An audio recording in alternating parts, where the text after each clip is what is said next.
ছোট, তোমার লাগেনি তো? আমি কিছু বুঝিনি, তুই আমাকে টাচ করার জন্য ইচ্ছা করে ধাক্কা মেরেছি। না না, তুমি আমাকে ভুল ভাবছো, আমি তোমাকে ইচ্ছে করে ফেলিনি। চুপ কর জানোয়ার, রাস্তায় মেয়ে দেখে গায়ে ঢলে পড়তে ইচ্ছা করে না? তোকে এর আগে ভালো করে বুঝিছি, বুঝিসনি। থাম, এক্ষুনি থানায় ফোন করছি। না না বোন, থানায় ফোন করো না, ও এরকম ভুল আর কখনো করবে না। ওর হয়ে আমি ক্ষমা চাইছি, এবারকার মতো ক্ষমা করে দাও। ঠিক আছে, তোমার বন্ধুকে ভালো করে বুঝিয়ে দাও, দ্বিতীয়বার যেন আবার চোখের সামনে না আসে। এই চ।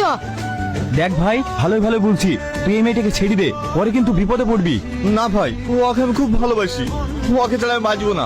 দেখ ছোড়া, ও ছাড়া পৃথিবীতে অন্য কোনো মেয়ে নাই, সব সময় ওর পিছনে পড়ে থাকিস। আমার অন্য কোনো মেয়ের দিকে তাকাতে ইচ্ছাই করে না, ওকে আমার খুব ভালো লাগে। তাহলে আমি আবার কি বলবো? যেদিন বেকায়দা পড়বি সেদিন ঠিক বুঝতে পারবি।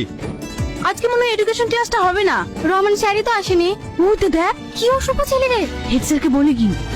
কোথায়? ওই দেখেন স্যার। অসভ্য ছেলে, নাম বলছি তারপর তো মজা দেখাচ্ছি।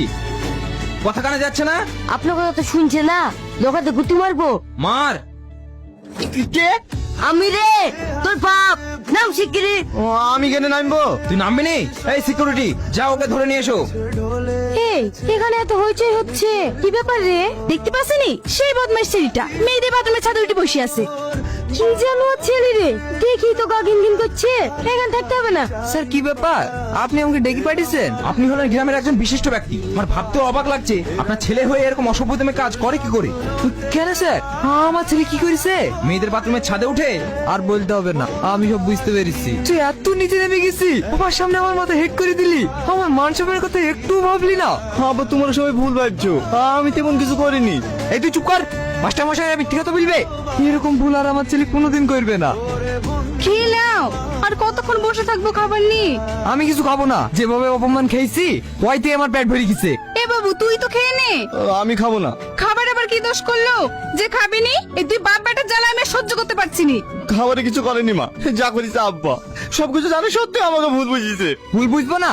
তোর একটা মেয়েকে ভালো লাগে তাকে সরাসরি বলবি, বিদিয়ার দায়িত্ব আমার। আর তা না করে রাস্তাঘাট মেয়েতে বাথরুম টাথরুম ধরতে বেড়াস কেন? তোর আব্বা ঠিকই তো বলছে, তুই মেয়েটাকে সরাসরি বলতে পারিসনি যে তুই ভালোবাসিস? না মা, ওকে আমি ভালোবাসার কথা বলতে পারবো না, ও যদি আমার ভালোবাসা অস্বীকার করে। চুপ কর, সামান্য একটা মেয়ের জন্য কি বলতে আমার কথা বলছিস তুই? ও আমার কাছে সামান্য মেয়ে না মা, ওকে যদি আমি একদিন না দেখতে পাই, আমার তো মন হয়ে আসে। চুপ কর, তুই তো বলতে পারবি নি। দে ওর ঠিকানা দে, আমি আজ কি যাবো ওদের বাড়ি বিয়ের প্রস্তাব লি। না আব্বা, তোমাকে যেতে হবে না, আমি চাই না আমার জন্য আবার তুমি অপমান হও, তখন আমি যাবো কালকে ওদের বাড়ি। এইটাই ভালো হবে। চ, তোরা দু বাপ বেটা খেয়ে লেগা।